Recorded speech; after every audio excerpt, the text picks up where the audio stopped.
Hi guys and welcome back to my channel, and for today's video, iti-test natin yung kung bago ba to or what. Pero binili ko siya sa Lazada. Original price ito is 700 peso. So, naka-sale. So, nabili ko ata siya ng something less than, ewan ko, ipapop ko na sa screen kung magkano ko siya nabili. Ang nakalagay dito is Infallible Total Cover. Tapos yung shade na kinuha ko is 302 Creamy Natural. 24 hours din to. So, mas full coverage daw to kasi yun yung pinaka nila. Full coverage, weightless feel. Yun lang. Kasi yung akala ko marami pang sasabihin, yung nasa ilalim pala. Ibang language lang. Yung finish daw niya is natural. Wear up to 24 hours. Coverage is high. Tapos texture is airlight. Pro Face and Body Foundation. Wala yung icon nung parang bottle, pot, tapos may 12 months, ganun. Wala. Nakalagay lang yung manufacture date. Wala rin tong box. Ang 700 pesos mo may 30 ml ka na. So yun na nga, papasok ako. Kailangan. Magsisimula akong magpa-prime ng aking face. Medyo, okay, ganito. Yung half of my face, lalagyan ko ng primer. Tapos yung isa, hindi. Dito na lang ako maglalagay ng primer kasi mas maraming blemishes. Yung mga history ng blemishes, mas marami dito. Ganun lang. Mostly kasi dito lang naman yung area na kailangan ma-conceal. And meron tayong gagamiting dalawang way. Yung isa, beauty blender, and yung isa, parang kabuki brush lang. Ito naman, parang may angled lang siya para mas madaling mag-blend dito. Ganito yung tip niya. Super creamy. As in, hindi... hindi siya ganun, So, ngayon, unahin ko muna yung rice. Di man lang dumidikit sa balat ko. Sana tama yung shade. Online na naman kasi ako bumibili. Oh my gosh! Maputi! Ang hirap niya i-blend, girl. Wrong shade! Oh my God, kailangan ko i-dab natin pataas. Kahit naman wrong shade to, dapat mako-cover niya pa rin to. So ngayon, ang puti. Ba't ganon? Creamy beige daw to. With one layer. Ang bilis niya mag-set, girls. So, magsi-second layer ako dito, ha? Ang puti niya talaga. Ay, naka. Hindi siya ganun magko-cover. Mas maganda pa yung coverage ng Pro Matte nila. Teka, tatry ko pa. Teka lang. Ayun. Kaya, feeling parang hindi siya ganun. Parang ang moussey. Parang ganun. Sobrang mousse. Kapawad. Binabuff ko kasi talaga yun dito para may pumasok na product sa pores, pero hindi pa rin ganun nahahide eh. Para akong white lady. So, ayan. Una ko napansin, ang puti niya talaga. Ang alam ko mali lang ba yung shade? As in, parang SPF. May SPF. Wala tong SPF, guys.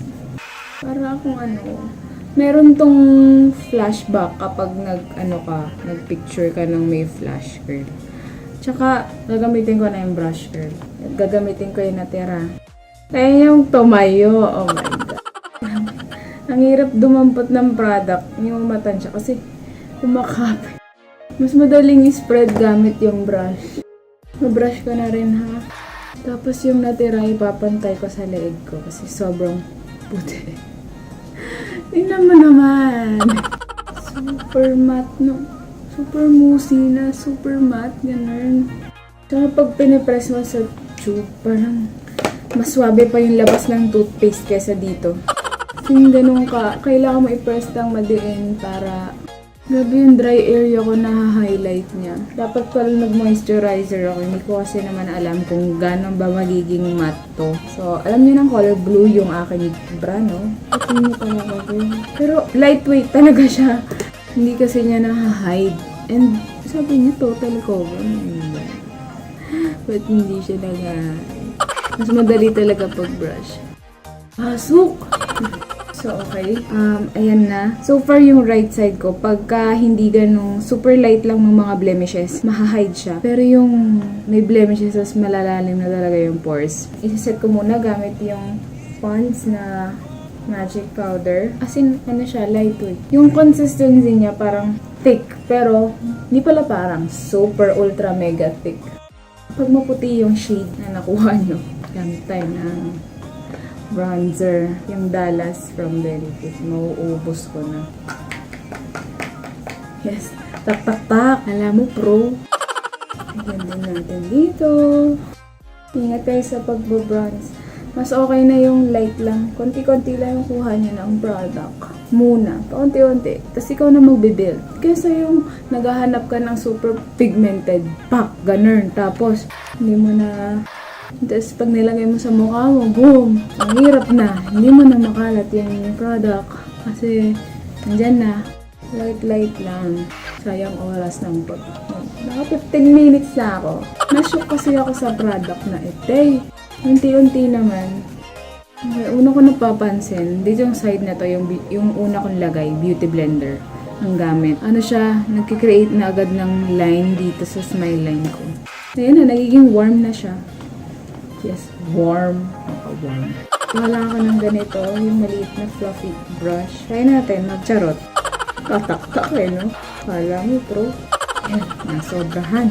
Pag nasobrahan kayo sa contour sa ilong, guys, kunin nyo yung ginamit nyong foundation na brush. I-blend mo lang dyan. Pantay mo yan. Yun, medyo nag-warm up na siya. Kesa yung kanina, sobrang puti. Ayun na, no? Babalat na naman yung labi ko. Mag-ano na tayo, eyebrows. Gamit tayo ng angled brush. Papump lang ako. Yung sa Says Lady ang gagamitin ko. Sobrang konti lang ilalabas mong product. Talaga tinitignan ko kung gaano kadami. Kaya ako hinuli ko yung eyebrows kasi gel type siya. So, kapag sinet ko na yung mukha ko, kapag nag-eyebrows muna ako bago ako mag-set, baka dumikit yung powders dun sa eyebrow. And ayaw ko nun.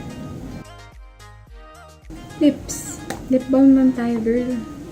Dahil nagbabalat pa rin yung labi ko. So, ganun lang. Okay guys, ang time ngayon is 6:10. Mag-check-in na lang ako maya-maya kung anong lagay ng aking face. So far, lightweight siya. Mas madaling i-blend kapag brush instead of sponge kasi super duper ultra mega moussey niya at super thick ng consistency. So, mas madali para sa akin yung brush. Kung dry yung skin niya and gusto niyo na i-try to, mag-moisturizer muna. Goodbye!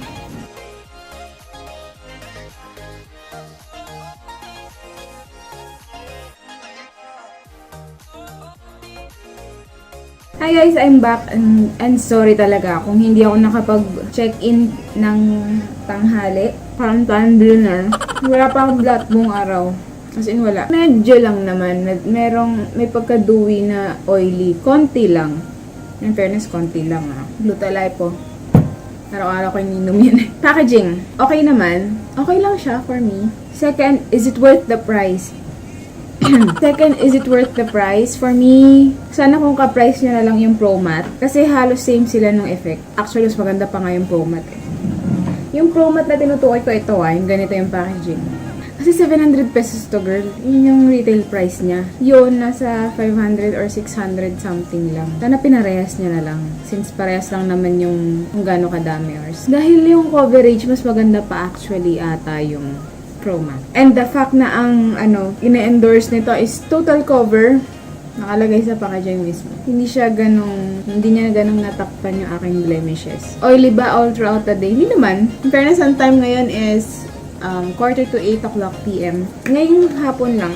Although, buong araw naman ako nasa aircon. Hindi ko rin masabi. Ngayong, nung nag-commute ako pa uwi, doon lang ako nag-oil up. So, ngayon, nagbablat ako. Ayun noo pa lang, puno na. Okay, puno na agad yung isa. In fairness, kahit di ka na maglagay ng primer, halos same lang sila ng quality ng side. Kasi ito yung may primer Kaya rin naman ito yung nilagayan kong primer kasi ito yung may mga maraming mas emphasize yung texture ng skin ko. Nandyan din yung mga blemishes, mas kita. And parang may transfer. Hindi ko ito mapapakita. Hindi nyo makikita kahit anong pakita kong ganyan. Hindi nyo makikita yung transfer. Nagta-transfer siya, guys. Third blotting sheet na to. So, ayun. Natapos na natin. Nakatatlong blotting sheet tayo. Lahat yan puno. So, yes, oil. Nakaka-oil. Para sa isang taong oily skin talaga. Hindi man oily skin. Combination oily skin. Pero super oily kasi nung mga oily zone ko talaga. As in. Tapos yung dry areas ko, na-emphasize talaga. Bonggang-bongga yung pag-emphasize. Lalo na dito sa smile lines. Tapos yung area, ito yan. Ito. Dito yan. Sakto lang naman yung coverage. Para siyang Hindi siya totally full coverage. Kasi kita ko pa din talaga to kahit nung unang lagay eh. Para siyang medium to full, ganun. Yung medium, yung gitna ng medium at full, yung gitna ng medium hanggang doon, girl. Yun. Kailangan ba mag-retouch, mag-blot at saka mag-pulbo, yun. Pero ang retouch mo lang, siguro within the middle of the day, pwede na yun. Tapos kung meron ka panlakad ng gabi, edi before, mga hapon, ganun, bago maggabi, mga 5 or 6, mag-retouch ka ulit. Ang consistency niya is super grabe. Buo siya. Tsaka kapag, hindi ko alam kung maririnig. Kanina nakita niya naman kung ano yung consistency nung pagkakalabas, diba? Ginanon mo, hindi siya dumidikit agad sa balat. Not unless i-blend mo sa balat mo. Ganun. Kaya yung nangyayari dito sa bottle, kapag shinake mo, mararamdaman mong buo yung foundation. Ganun katindi yung pagkaka-moussey na effect niya. Manufactured lang naman to. Ayun, nakalagay. Manufactured lang ito ng January 2018. So, ilang buwan pa lang. So, yung scent wala. Very good thing. How it feels, ultra mega lightweight, girl. Kahit super moussey niya. Super lightweight siya. As in, bongga yung pagka-lightweight niya. Nakadalawang layer ako, diba? Kahit super moussey yung dating, na parang kapag tinignan mo alone yung foundation tapos nilabas mo sa tube, feeling mo bongga yung heaviness sa face mo. The fact na naka 2 layers ako, binild ko siya, hindi talaga siya girl nag heavyweight. hindi siya mabigat sa face mo. Nawaw talaga ako. Pero dapat kasi mawawaw ako sa total coverness nito. Pero hindi, nawaw ako sa pagkaka-lightweight niya. Yun na naman na aking masasabi with this product. Personally, hindi siya masasama sa mga favorite foundations ko. Dito pa rin ako kay Maybelline na Fit Me and yung L'Oreal na Infallible Pro Matte. Pero kung gusto nyong mag-try, baka mamaya mag-work to sa inyo. Lalo na as in yung hindi siya combination na skin type. Baka mag-work to sa mga taong grabe yung oiliness. As in, ang ganda. Kasi yung pagkakamatify niya, hindi lang kinaya ng dry area ko. Kaya ganun. Pero sa coverness, kung hindi naman kayo masyadong maraming mga blemishes, pwede na to sa inyo. Okay naman to, promise. For oily skin type, recommended to. As in, yung legit na oily, hindi combination na. So, if ever may gusto kayong product na ipa-review, please comment down below. Also, check my social media accounts na nandun din sa description box below. If you like this video, please hit the like button and please subscribe to my channel. So, see you in my next video!